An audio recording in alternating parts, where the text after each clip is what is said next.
আজকে দেখামু সেভর লাইট। এই গাড়িটা আসছে আমার কাছে, গাড়িটা মিসিং করে।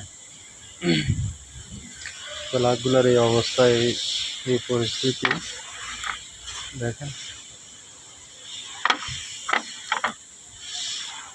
প্লাগগুলো অলরেডি মিসফায়ার হইয়া খারাপ হইয়া গেছে। এই হলো কয়েল,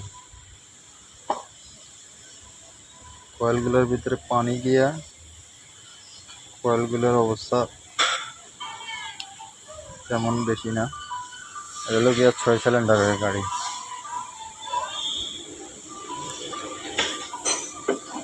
দেখছেন এই কয়েলগুলোর কানেকশনগুলো খারাপ, ব্রোকেন।